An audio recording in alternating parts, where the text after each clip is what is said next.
So welcome to another episode of the Queerly Blax Show. We have a special guest today, Victoria Kirby York. This is a HU family member. This is, you know what I'm saying? This is family. I'm super excited to talk to you. I think that your story is incredible. We're gonna get into it. And you know, we're gonna just jump right in. You know, I don't think we really need to waste too much time.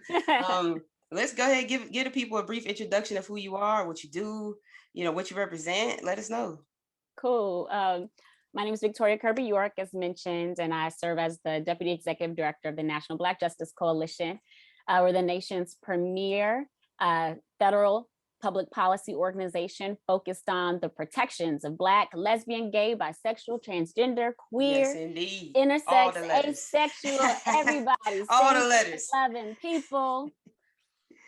And, you know, we're really serious about having members of our community own our power as individuals and collectively, and to also be fierce advocates, you know, when we're meeting with folks at the White House and Congress, working within the various agencies of the executive branch, supporting state and local organizations that are doing advocacy at the state and local level. And I really kind of got started. Oh, before I forget, I use VKY, she and they as pronouns. VKY, my initials. It's a whole different story for where that came from. But love it. I love it. Claim your power, girl. Claim your power. Yeah. So, you know, I've really had what feels like three different kinds of careers already. Right. But I started doing advocacy work when I was 12 years old. My first campaign was focused on preventing folks from being able to smoke indoors because I didn't want that secondhand smoke. I was terrified of cancer. And I worked with the organization Students Working Against Tobacco. Some of you might remember those truth commercials that were really like, they tried to like get you by laughing or some other kind of emotion. And that was really my first experience with issue advocacy.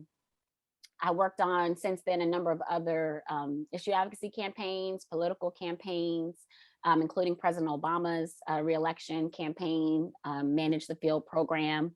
My only president. Forever president. Forever president, forever first lady, all of that. I have pictures of him on my wall from working with him. We had lunch together when I was a fellow before I joined the campaign staff. And so, yeah, I'm definitely Obama all day. I got this little blanket right here that my grandmother gave me. Yes, indeed. She was so proud. She's like, I'm gonna get my baby work for Obama. Let me get every Black person from now on, their kids, grandkids will have something with them on it. That's right. It's gonna be like JFK and MLK. Yes, indeed. You know it. It's gonna be. Everybody got something. Listen, now this was the first. Okay, the rest of these is cool, but this was the first one. So you've been in politics for a long time. That's actually how I kind of knew who you were, because you were really popular on campus for like politics and that whole thing. Like, what made you get into that?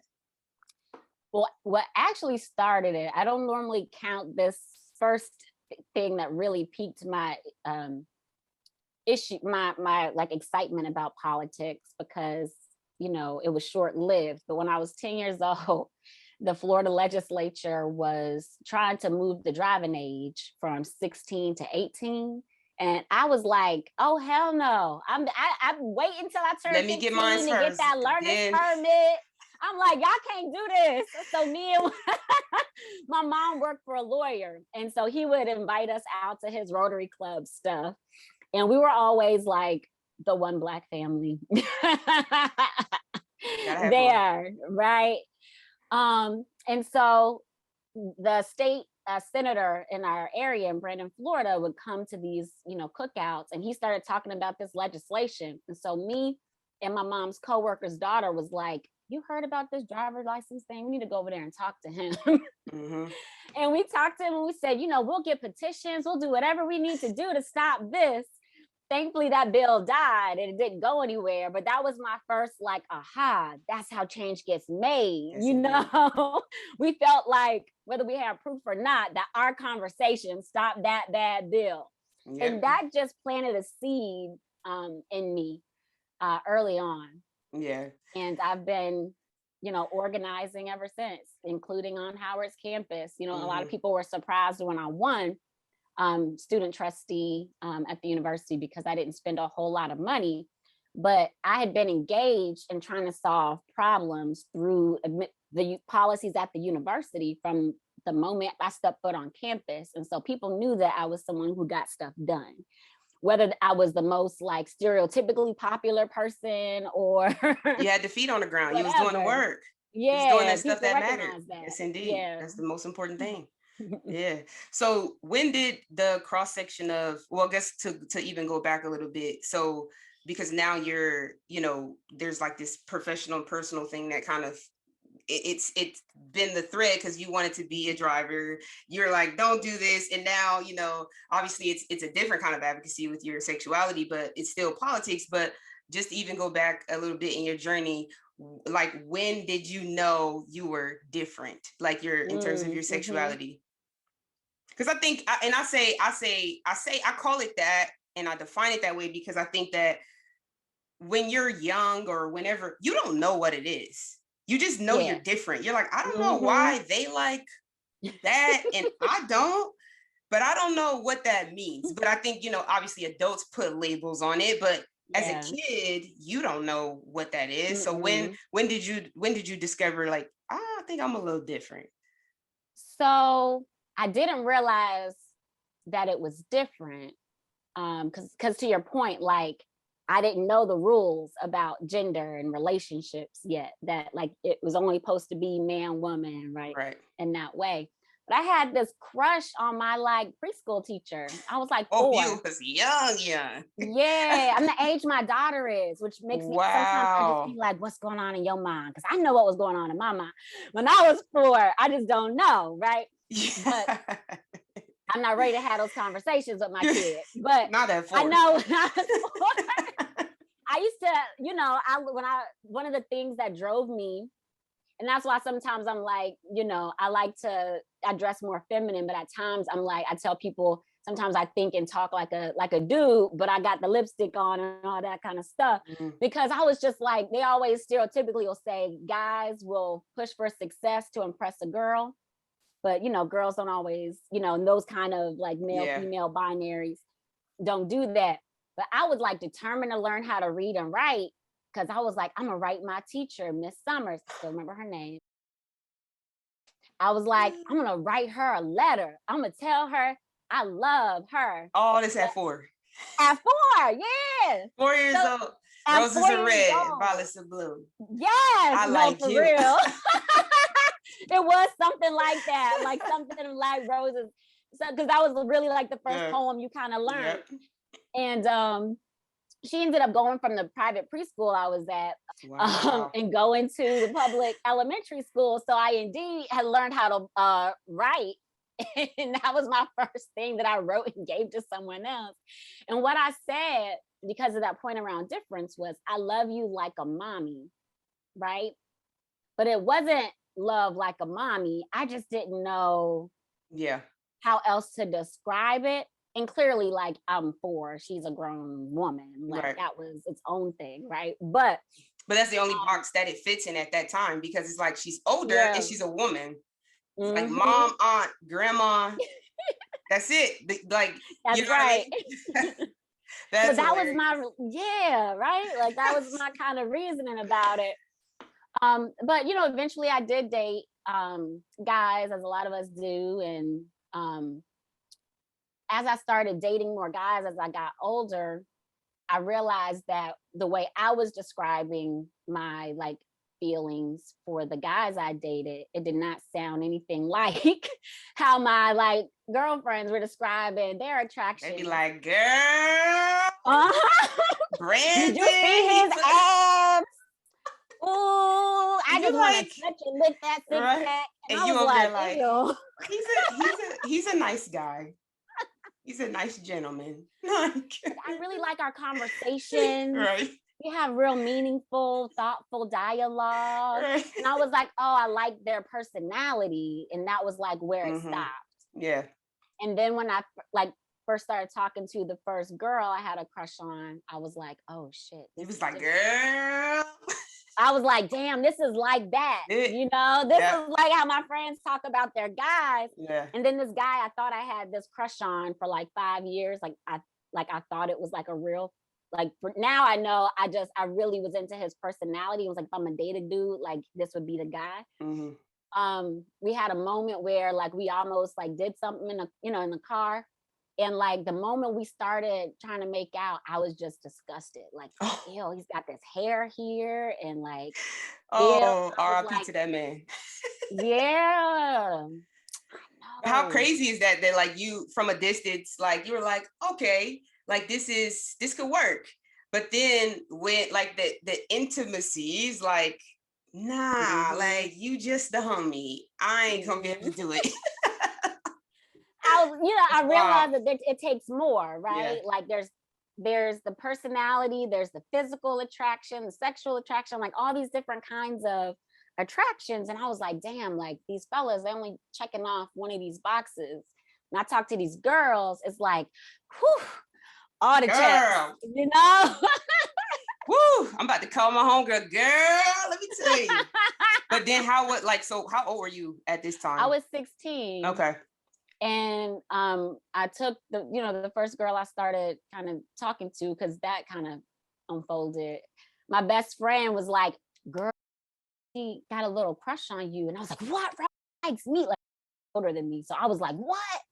I got a thing for Rosie. She was like, what? I told Rose straight, like not to even bark up that tree. I said, no, girl, give her my number. And we ended up going to homecoming. He was like stone cold butch, like showed up to homecoming, 5-piece suit on with a pink hat kind of look, all white, like wasn't playing. Wow. So it was like there was no like playing off that like we were just going to homecoming like friends. Like it was clear. Y'all was together. We was together. And I didn't realize how like out I was making myself at the time. Like I didn't really process or think about it. I was just like, we like each other. We going to the dance together. Mm-hmm. So so at that time, so you're dating guys up till pretty much this point, as far as like your family and then of course your friends, like how was that? Was it just like, we just here and then like people are like, okay, so is this what is this, or did you have to come out? So I came out to my mom like before I went to homecoming, because I didn't want her to be surprised by the pictures, but she didn't take me seriously. She thought like, oh, it's just a phase. I had a little girl crush once upon a time, you'll grow out of mom. it kind of thing. Like she wasn't really taking it serious. And then like afterwards, after all that attention, after homecoming, everybody was like, did you know? I ended up doing my one final like guy that I dated, right? This is the last guy that I've dated since then. And we dated for like a month. And so I think my mom was like, oh, see, I knew it was a phase. Then I started dating another girl. She was my high school sweetheart. We dated for like 2.5 years, before we went off to college. And ended up breaking up my first semester in college. That whole like long distance thing didn't work out. But my mom acted like she was just so shocked. Like once I got into college and I brought my girlfriend, now my wife, home, that like first freshman year at Howard, she like acted like she was just so shocked. And like we had this conversation, but it's because I think she really like talked herself into believing that like it was here and then gone. Yeah. And me and my high school sweetheart weren't as open as me and the first person I dated, because her mom didn't know at all, and she didn't want her mom to know. Like her mom, like she didn't think was gonna be cool with it. And so even though at school I was already out, when we were around our parents and family, we tried to do the whole, that's my best friend kind of thing, to protect her situation at home. Yeah, for sure. Yeah. So my friends were cool, because I went to an arts high school. Everybody was. So, I realized at Howard how much of a privilege that was. Like, I didn't realize how like unintentionally blessed I was in that way. Mm-hmm. Like I came out in an environment where there were other Black, queer and trans, non-binary folks. You know, I went to a church, Missionary Baptist Church, where there was never a sermon for or against homosexuality. Like I had no reason to know that it was a bad thing to some people until I went to Howard and learned when I joined the student group there, it was called Blagosa back then, now it's called Cascade, that like, you know, there are people who had been kicked out of their homes when they were 13, had been living on the street since then, that there were, I had a friend who was first generation Nigerian, her dad, who made a lot of money, like pulled all his financial funding for her tuition when he found out she was gay. And she ended up not being able to finish. You know, most of my like big sisters in Blagosa, Cascade, never graduated from Howard because they were trying to get their way through college on their own, and it just became too hard, especially with all the burdens that HBCUs can sometimes place on people administratively because of the lack of funding comparatively to white schools. And so that was hard. You know, I didn't realize, you know, I was always like, how come this person ain't at the meeting? How come I know you family? Why you ain't at the meeting? You know what I'm like, saying? I had some judgment. I had, pay for your tuition, got to pay to go to school. Yeah. And me and my wife used to get into it because she was like, my parents paid for my school. You know, I was on the other way. I was privileged. I had a full ride. My mom told me early on, if I was going to college, I needed to figure it out on my own because she ain't had no coins. So I did everything I could to make sure that I didn't need to depend on her for anything. And what I thought was like a hardship that I didn't have my parents in that way was also a blessing on the other side of it, because there was nothing that my parents could dangle, you know? Yeah. And there was nothing stopping you from being yourself and like feeling like you had to, you know, hide a part of you because you're being funded by your parents. Right. Is unfortunate. And I think my Howard experience is a little different. I wasn't necessarily like in like LGBT groups, and honestly it's because I didn't really know that was a thing. Like for me it was just like you very similarly to me and Rochelle got together super early. We got together freshman year. We were together the whole time, so it was like support group, you just my girlfriend, we just gonna go to class and go do our things. No, but as I got older and you start experiencing different things and you start seeing stuff and like reading things and like it's like, wait a minute, like what in the world? Because I don't like boys, this is for real, you know, and that whole journey. But like talk about your experience with Cascade now. I know that's Cascade too. Your experience, and actually I think I was at Howard when it changed, when the name changed. Yeah, probably so. Your experience with like learning that, and then your personal experience at Howard, and like, you know, did you feel like there were limitations because, you know, Howard is a very diverse in terms of Black culture across the full diaspora. Your experience with that, and then learning, probably culturally you learned a lot because people from different cultures can't express themselves in certain ways. And then now, of course, as you get older, because I'm me like you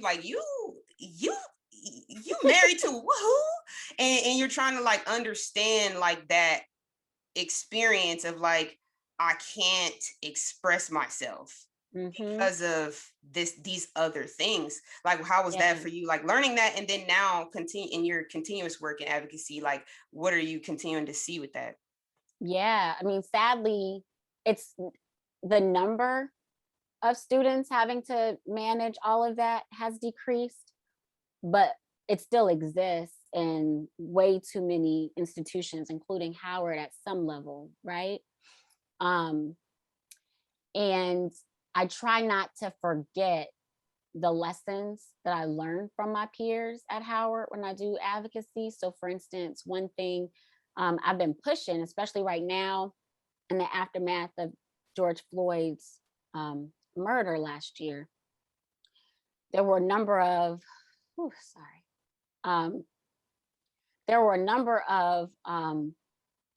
funders and people, large donors who are giving money out to different HBCUs and scholarship programs. And there are people still continuing to do that.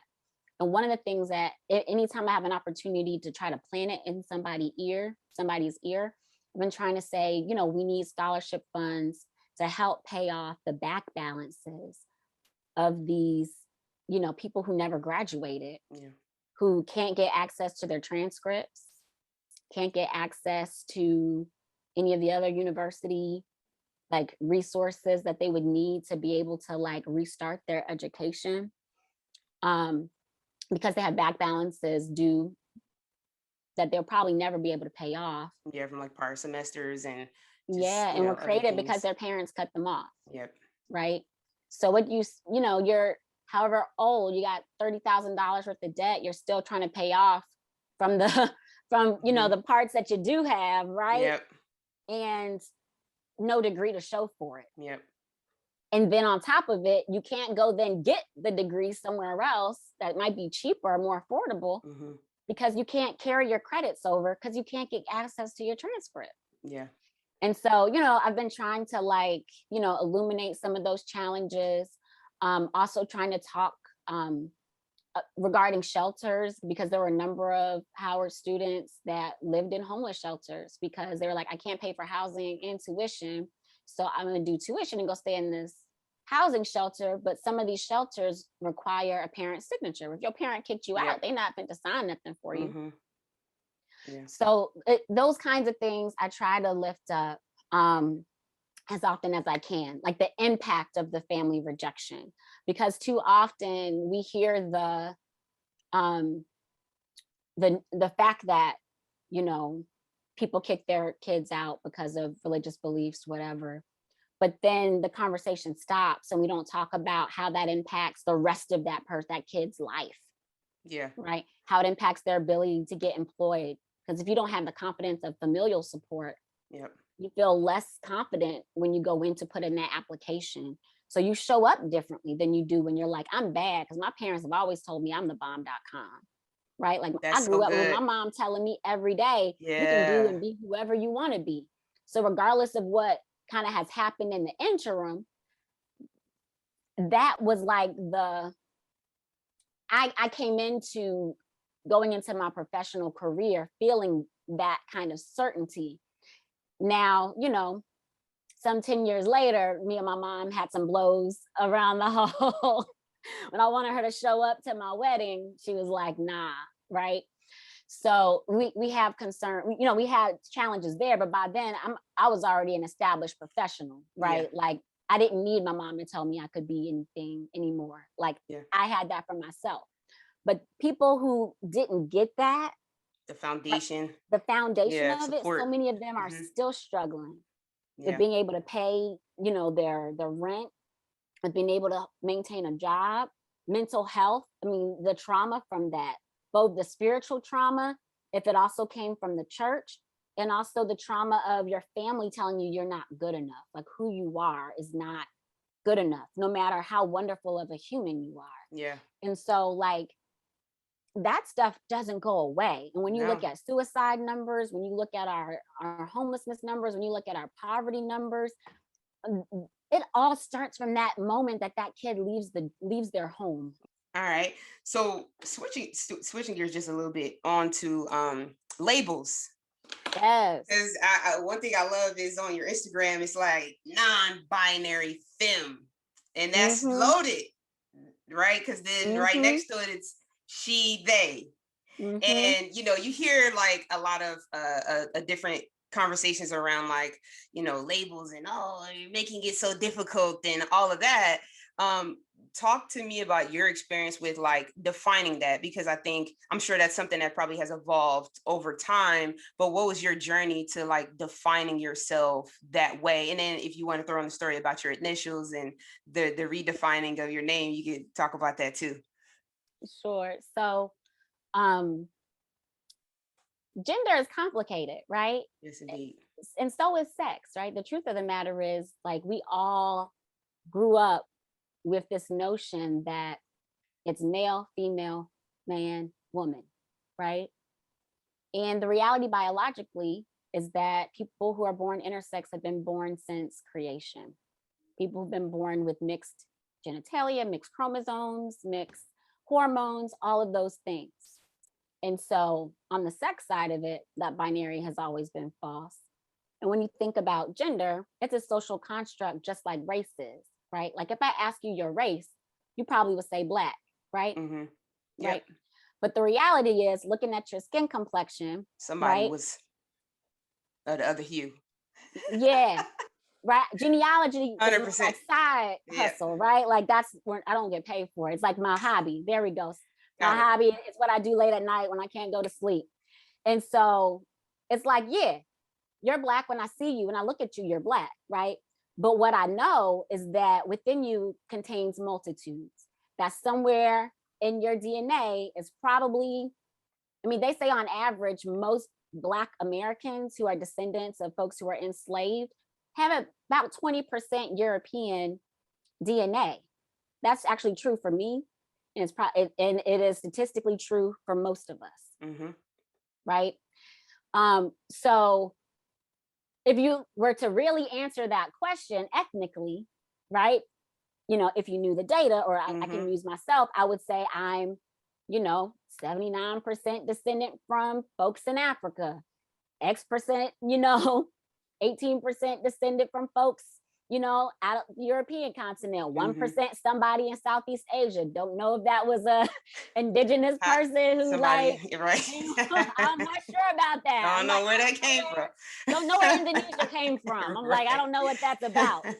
But the reality is we contain multitudes, and race was made up, right? Like when we talk about critical race theory, that's really what it is. It's saying there is a recognition that ethnicity is complicated, and there was a political reason that made defining race based off the color of your skin or the perceived color of your skin beneficial for those people in power, right? White folks. Yep. Same thing is true for gender, right? And the way sex interplays. Gender is based off of stereotypes that change over time, right? So if you go back a few hundred years, the men in Africa was wearing like, even now, stuff that to me looked like a skirt, right? Or a dress. But then people want to talk about Young Thug or one of those rappers, and they're like, oh, you wearing a dress. Yeah, but if you give and I'm that's like, so true, because you go back to that in Africa, the men, it's probably more comfortable for a dude to wear a dress. Real talk, dick can just sling. You know what I mean? Well, like the Irish Day, I remember growing up, like you go to the Irish Day parade and St. Patrick's Day parade, and they have kilts on. I mean, that's literally, everyone has on a skirt. Literally, so it's just like, I don't know when, or, to your point about, even African culture, when you look at pictures and you look back, the clothes were extremely loose. I mean, the pants could look like a skirt, or if it was wrapped some type of way, like, so, and I'll talk about this all the time. Like especially when I hear people talk about kids and they're like, you're acting like a girl or you're acting like a boy. And I'm like, according to who? Yeah, what does that mean? Like, what does that mean? My small story, my grandmother, she's a nanny, and one of the little kids is a boy, and he has all sisters. It has nothing to do with how he's gonna behave, has nothing to do with he doesn't know. His sisters get dressed up, their mom gives him attention, he wants to dress up, get attention from his mom. That's all he sees. I said, then he'll go to school, of course, and he'll play with boys, and the boys may say, oh, girls play with those, or he may learn that stuff, he may learn it later, but in his house, this is it, and unless his dad is someone who's like watching sports and jerseys and like, oh, you gotta be a man, son. He doesn't know. He's just like, I want attention from my mom. What do I gotta do? Put on a dress? Okay, put on a dress. So it always gets me when I hear that, because they don't know. It's all made up. Like, I love that Lego is like taking away like the gender norms for kids, and like all these places are getting on board because girls like blocks. That's right. My daughter loves to build stuff and tear it apart. Girls like to play video games. Why is that in the boys section? Like, so now I have to, if I, you have to go tell your daughter, oh no, baby, the boys play with those, and this stuff is all made up. So I think that's really, that's good. So you keep going with your stuff. Yeah. So, for me, when I chose, so the thing about this younger generation, Gen Z, they've got, I saw a report someplace where they said there's 100 non-binary identities. And I was like, what? Where did that? Because when I was coming up in the game, right, the idea was that feminine, like being a woman was all expansive. So you could be butch and be a woman. You can be femme and be a woman. You can be androgynous and be a woman, right? Like, and so that's where some of the tension lies with some of the lesbians from back in the day, because they're like, why do you feel like you need to identify as transgender? Womanhood encompasses all of that. Like, that's the way some of them were conditioned to think. Whereas today, people are like, gender is a social construct. I identify more with the stereotypes assigned with masculinity or maleness, and that's how I identify. Now, for me, because I was socialized and continue to be socialized as a woman, my gender presentation is generally more feminine, not high femme, but generally more feminine. I'll throw on some makeup, some earrings, that kind of stuff. I wear a dress and that kind of lip gloss. Yeah, throw some lip gloss on there, Yes, indeed. So, because of some of the experiences I've had because of others' perception of my gender, I can't and refuse to disassociate myself from it. And I don't have any issue with folks who can. I just know for myself, I can't. But when I think about the way I think about gender, I don't really give two shits about the stereotypes for people who identify as more manly or more, womanly. Right. I generally, I went back and forth from saying that I'm agender, like all. Right. Like it's all made up, just like all, like period. Yep. I discovered from one of those Gen Z sites the term demi-woman. And what it is that you identify with womanhood or femininity and something else, right? And that something else for me is that agender, like, or androgynous, non-binary identity. And so for me, it's not saying non-binary femme as a way to acknowledge that the way that I think, the way that I process the world, the way that gender impacts me is genderless, right? Like, I don't think about those things outside of how it impacts my life because of somebody else thinking about, like, forming a reaction to me, right?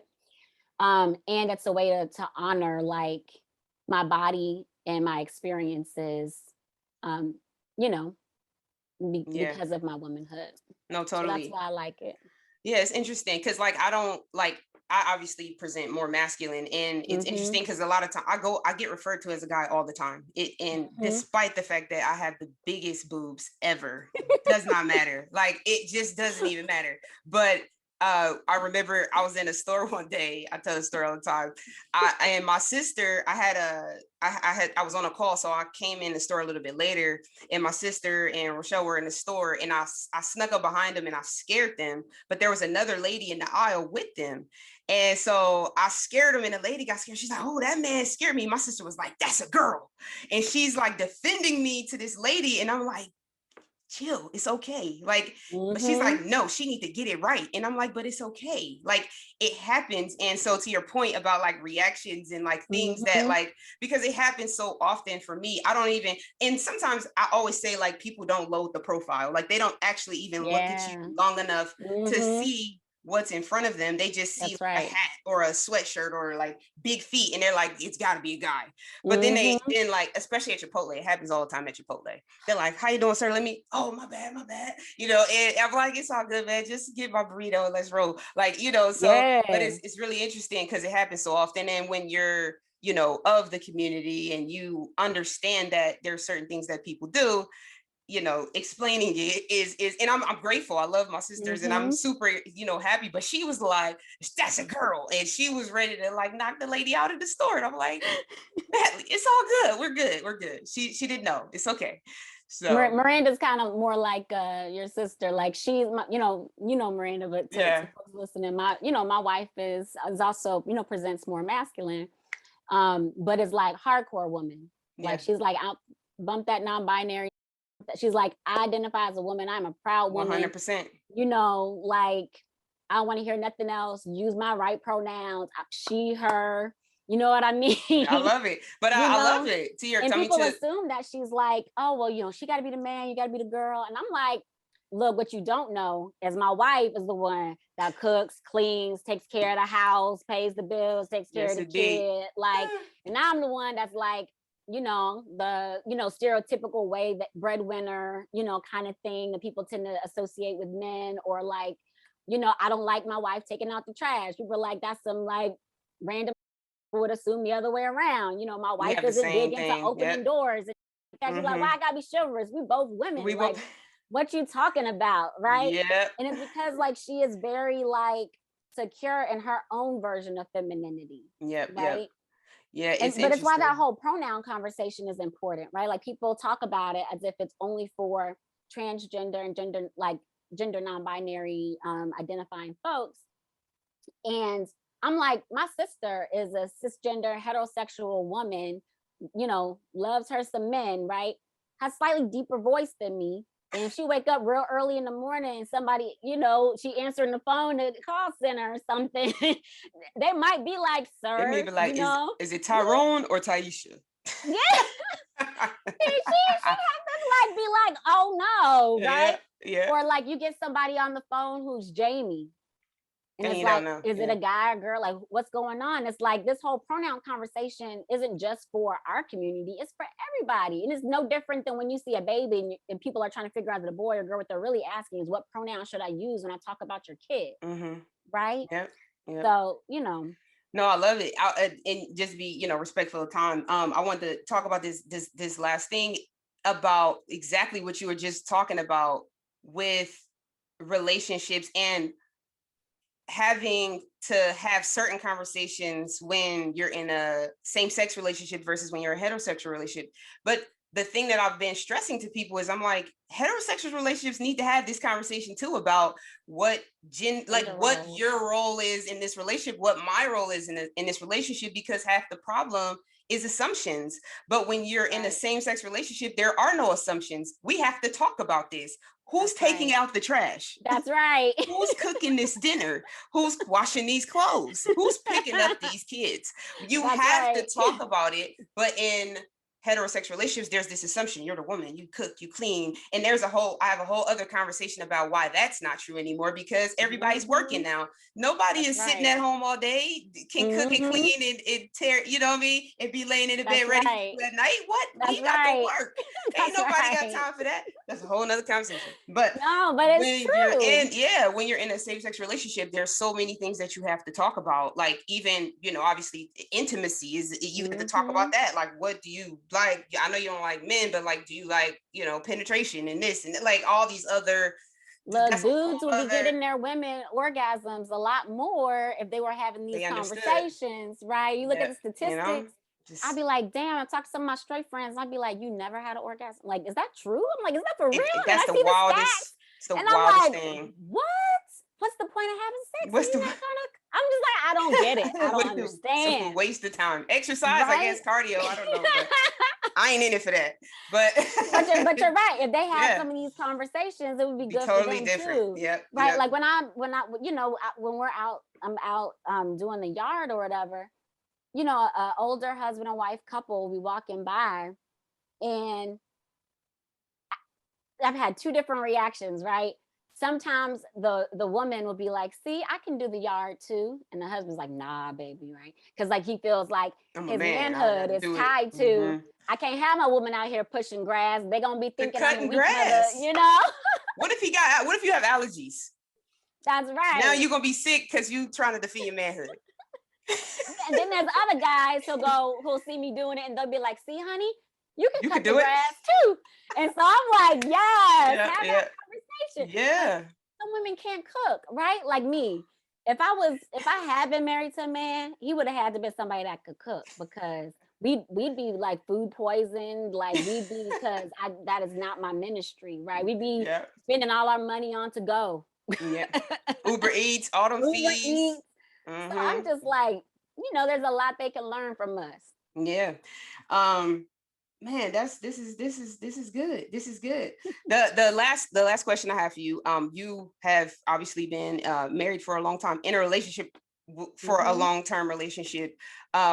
What advice do you have for people who are trying to get there? Because I think a lot of people have misconceptions about what it means at certain points in relationships. Once, you've gotten out of college, if you're a sweetheart and, life is all controlled and it's like you go to class, you got your little $100, $200 and you can do the little cute stuff. And then like life starts happening and you're a different person and you're, all of these other things are happening. What's some advice, that you have for people who are trying to get to the place of, what have you guys been together with, 15 years? They're trying to get there. What's some advice you got? So, we're not perfect on either of these, but we're constantly trying. And it's like, church I used to grow up in, the old folks who would reach like that 50th anniversary mark or more, you'd ask them, what's the secret? And they'd be like, work. Marriage takes work. And when I was a kid, I was like, what does that mean? And now I understand, right? Like there is no autopilot in a successful marriage, right? You have to be constantly communicating, constantly like being willing to be vulnerable with each other, constantly like making sure that you're each choosing each other above all else every day. And that gets hard, especially when you become an adult, because you got the job, you got like friends you might want to hang out with, you got like all hobbies you want to have. There's like all these things. Then when you have a kid or kids, it's like, and then you got to manage their stuff. But it's like you have to continue to choose each other and put each other first. And that means sometimes having uncomfortable conversations. It means sometimes being like, babe, what you just did really hurt my feelings. Mm-hmm. And like, I'm still going about my day-to-day routine, but like, I'm really bitter right now. Like, we got to talk through this. Right. And my wife, she is like, not careful with words, and that's not her, that she ain't never been like that her whole life. Whereas for me, I overthink words, right? And so understand, becomes a conflict in a different way. Yep. Right? Because she'll say something that I know she don't really mean, but it's still cut, right? Or I'll not say something that she needs to know in order to make other decisions, because I'm like, I don't want to hurt your feelings. But she's like, nah, I just really need to know the answer so I can like finish the thing, like bump all that. Mm-hmm. And so you have to keep that clear. And then the second thing that I've just kind of gotten to an aha on, it might be true in opposite sex relationships too. I don't know. But one thing that me and some of my other like mid-30 friends have been talking about, whether married or single, have been trauma, mm-hmm. and unpacking our traumas together, our individual traumas from like childhood, adolescence, etc. And then traumas that you create with each other, just being humans, mm-hmm. creating mess with each mm-hmm. other. Learning, growing, and developing, and becoming who you're going to be, and mm-hmm. making mistakes. Yeah. Bulldozing over some people sometimes to get there, not on purpose, but it happens. Yeah, for sure. That's good. Yeah. And, because we come from multiple marginalized identities, right? Like we're Black, we're women. And then add on top of that, sexual orientation. And then mm-hmm. add on top of that, in my case, invisible disabilities that are easy to forget, because I look, like I'm good and well functioning most of the time. And it's a recipe of a whole bunch of microaggressions that if you're not openly communicating and being vulnerable with each other, you'll just continue to activate each other in ways that end up being the cause of failure for your relationship. And I didn't know how to name that until the last couple of years. I think the pandemic helped, and it's like so much of when you're just thinking. At home with each other, so much like thinking nobody and else. Talking. All that stuff comes up, and you got to deal with it. You know, it's like either we got to deal with it or we got to do something different. Yeah, but I've been saying, like, people who made it through that, if you made it through that, you better. Yeah, You're better. A lot of people didn't. If you're not divorced, if you're not, if you still with your person, you came out, you're stronger, because the pandemic was, quite frankly, 5 years. That was 5 years. That 1 year was 5 years. That 1.5 years was like 8 years. Like, that was a long time. Those days were long, and so it just, if you made it through that, you definitely talked. There's no way you sat in this house for 700 or whatever days it was and didn't talk and didn't have conversations. You might have, but a lot of people are not together anymore. Yep. So awesome. That's the last thing. Yeah. No, thank you so much for your time. I really appreciate this conversation. I think it's very important for people to have that information, and tell the people where they can find you. Yes, you can find me personally at V Kirby York on Twitter, Instagram, Facebook, and you can learn more about NBJC at nbjc.org, or on social medias, NBJC on the Move. Awesome. Well, thank you, everybody. This is another episode of the Queerly Blax Show. We'll catch you next time.